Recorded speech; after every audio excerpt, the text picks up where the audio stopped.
মাখরাজ হইছে যেখান থেকে হরফটা বের হয়। কয়টা হরফ?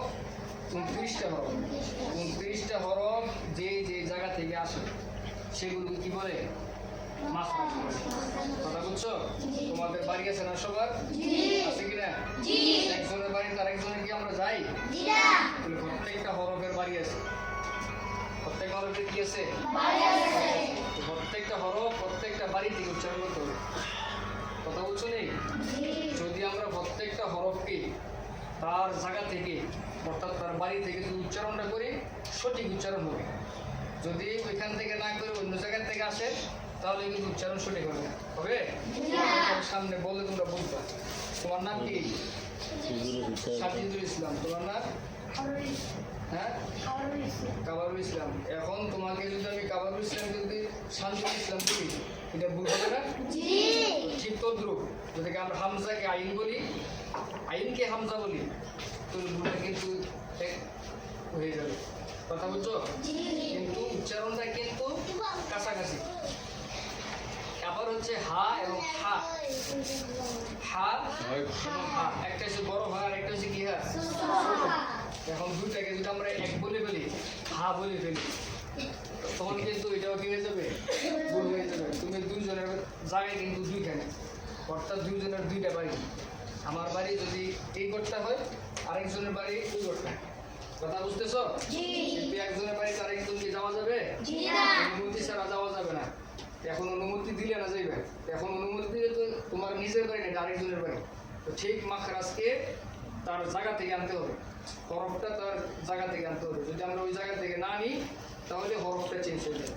যেমন তোমাদেরকে আমি বলি, দেখো যেরকম হা বললাম, হা এটা হচ্ছে ছোটো হা, আই হাউ। এই ছোটো হাটাকে এখন যদি আমি হা বলে ফেলি, এখন কিন্তু ছোটো হাটাকে আমি তার জায়গা থেকে আরেক জায়গায় নিয়ে গেলাম। এটা ভুল হবে কিনা? ভুল হবে। তাহলে আমরা হরফের উচ্চারণগুলো এখন শিখবো, সুন্দর করে শিখবো। তারপর আমি দেখবো তোমাদের উচ্চারণটা ঠিক আছে। যদি উচ্চারণ ঠিক থাকে এর পরে ক্লাসে আমরা যাবো, মানে পরের ধাপে, পরের স্টেপে ক্লাসে আমরা যাব হরফ মক্সের পরে। আর তারপরে তোমাদেরকে একটা সংজ্ঞা লিখে, একটা লিখে দিব, একটা হরফ মক্স করার একটা কায়দা লিখে দিব। ওই কায়দাটা সবাই মুখস্থ করে নিবে। আমি যখন আগামীতে আসবো তখন ওই কায়দাটা সবার থেকে নিব, তখন দেখবা তোমাদের পড়া আল্লাহর মতে অনেক সুন্দর হয়ে যাবে। তো আমরা এখন একত্রে পড়বো। আমি যখন করি তোমরা ভালো করে খেয়াল করতে হবে। তাহলে আমি তোমাদেরকে বলি, হরফ উচ্চারণ স্থানকে মাখরাজ, হরফ উচ্চারণ স্থানকে যেখান থেকে হবে ওইটাই মাখরাজ।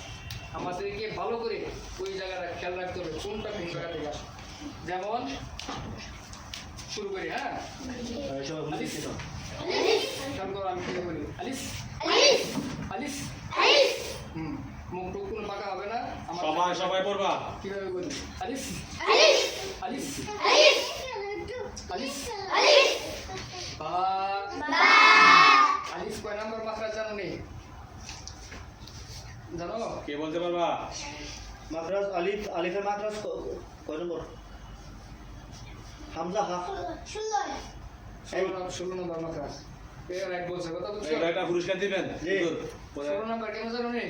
16 নম্বর মাখরাজ কি?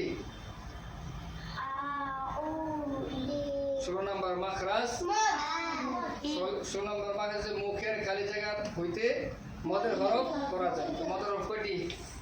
আলিফ, ওয়াও, ইয়া। এটা অনেকের খেয়াল থাকে না। অনেকে এটা কিন্তু জানে 16 নম্বর মাখরাজ, কিন্তু অনেকে এটা খেয়াল থাকে না। এই জন্য তোমাদেরকে এটা বললাম, তুমি যেহেতু পারছো তোমার জন্য পুরস্কার আছে। আমরা এটা খেয়াল রাখবো। হ্যাঁ, আলিফ আলিফ আলিফ বা। প্রত্যেকটা হরফ যেটা আমি একা লিফ টানবো তোমরা আমার সাথে একা লিফ টানবো। যেখানে আমি 3 লিফ টানবো আমার সাথে 3 লিফ টানবো। খেয়াল করবা কিভাবে বলি। বা বা তা বা কয় নাম্বার মাখরাজ? 14 নম্বর মাখরাজ। ঠিক আছে? 14 নম্বর মাখরাজ কি? দুই টুক হইতে ওয়াও বা মিম উচ্চারিত হয়। এখানে মাখরাজগুলো দেওয়া আছে না?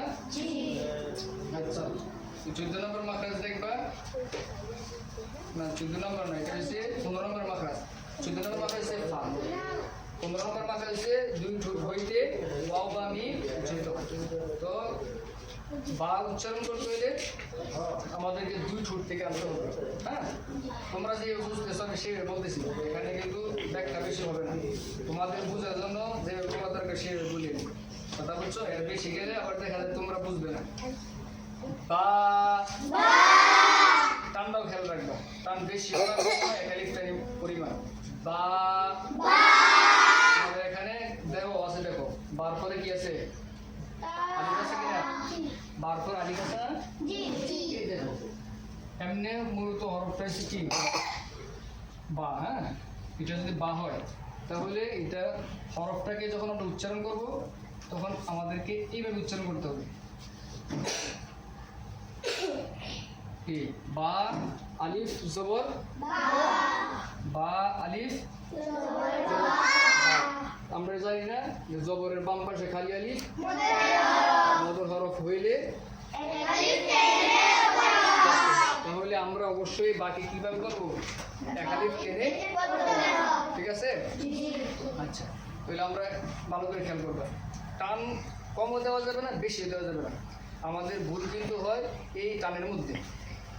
এক আলিফের জায়গাটা আমরা 2 আলিফ দিয়ে দিই, যেখানে 3 আলিফ জায়গায় সেখানে 1 আলিফ দিয়ে দিই, যেখানে 4 আলিফ সেখানে আমরা 2 আলিফ দিই, মাঝে মধ্যে 4 আলিফ থেকে বেশি দিই। এই যে আমাদের সমস্যাগুলো, এইগুলো যদি আমরা পরিবর্তন না করি তখন আমাদের পড়া সুন্দর হবে না।